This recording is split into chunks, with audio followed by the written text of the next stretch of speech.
It's not Justin. I'm some other guy. Anyway, I've come to... I'm just kidding. It's actually me. I know you can really tell, but the mask really does a whole big disguise. Here we go, comic reviews.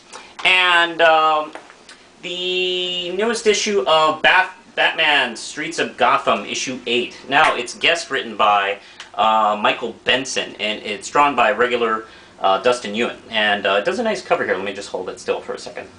Almost a little Dark Knight Returns a bit in this piece. Dick Grayson is following around a serial killer of some, I don't know if I'm going to call them petty thieves, but, you know, professional criminals. And it all has something to do with, let's see, kind of a business card from this sex club, this exclusive sex club, over in the middle of Gotham City, which he goes as himself to investigate. And let's see, he comes in here and, you know, there's a whole bunch of people there. There's a dwarf dominatrix and the regular people kind of, and here's a girl dressed like the Joker. You know, this is something they don't really do that much, and I really wish they'd investigate more. Is, you know, there's got to be a subculture in this world that finds the Joker interesting. Maybe his philosophies, maybe just fascinated with his crimes, maybe even sexy. I mean, you know, Harley Quinn can't be the only person who is turned on by his creepiness. I don't know. Just DC, it's maybe something you want to think about.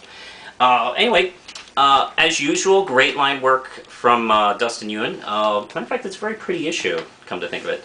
Not too bad. I'd give this one 4 ramp chips. It's worth checking out.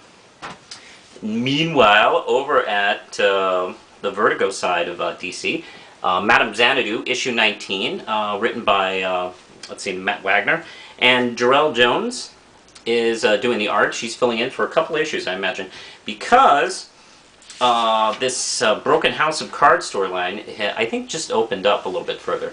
Now, originally we started out with that poor woman, I think Betty Reynolds is her name, and she was puking insects and slowly turning into a different woman, and she went to her for help, and she discovered that, Madame Xanadu discovered that it was none other than her own sister, Morgana, that was taking possession of her. And then after their fight, we flash, and it looks like, oh, she's down for the count and stuff like that, and she apparently maybe flashes back to their time as kids growing up thousands of years ago. And boy, Morgana is a fucking bitch. I don't know, she's always been a hateful person for no goddamn reason.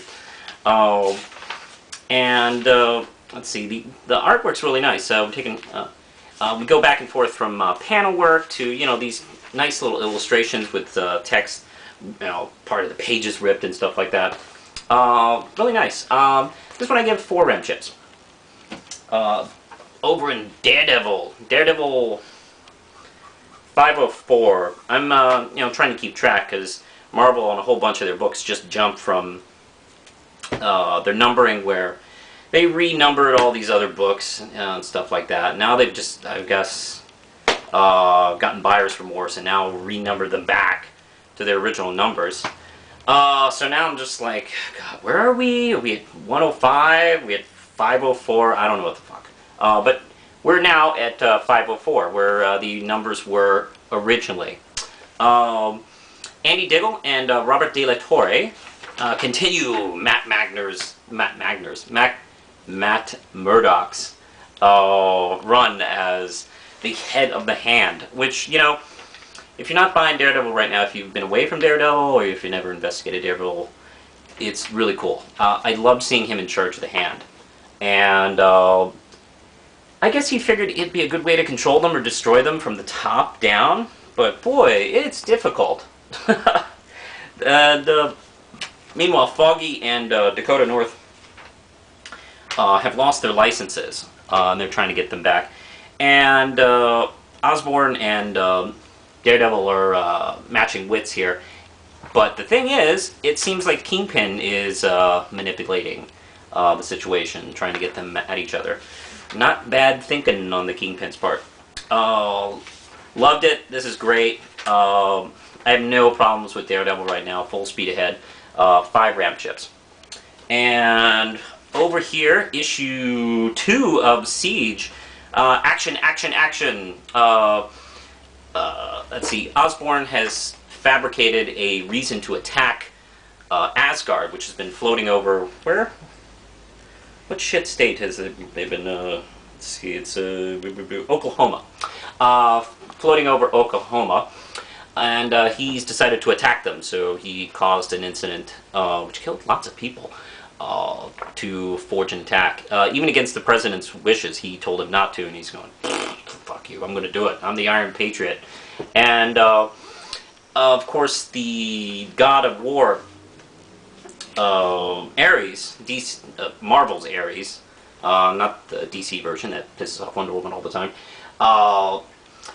he's kind of a good guy, sort of, and he told Osborn, if you're faking this, I'm going to cut your head off. And halfway through the battle, he discovers that he was lying to him. Then he turns on him. Really nice action work. I mean, I didn't even say, this is Brian Michael Bendis and Olivia Coppel. And I love this artist's work. He really knows how to write a beautiful action sequence. Does some really good characters. And of course, I like Brian Michael Bendis a lot, actually. Although I tend to recognize the same kind of styles. He writes action, and of course, he always has the big. He writes a lot of scenes where people just gather around a lot, and that happens here. Although not just from one page, not too big. And big battle between the Centauri and Ares, and maybe I won't fib. That doesn't even make sense. Maybe I won't give away who dies in this, but one of them dies, and holy shit, it's worth picking up the book alone. This is 5 RAM chips. I'm interested in this Siege thing. I imagine, this is what my personal theory is, I believe that Bendis is done fucking around with the Avengers universe and tearing it down, and I think he's gonna, I think what we're watching him do is build it back up. And we of course got the Avengers books are all going to take a big sleep and get restarted. I imagine they'll center around a new Avengers book just simply called The Avengers, and we're going to see, the real guys on the regular team again. So that's, I imagine, where he's going. Yeah, pretty good so far. I give this one 5 RAM chips. That's right. Anyway, I'm done with these stupid disguises that don't make any sense. I mean, anybody can see through this.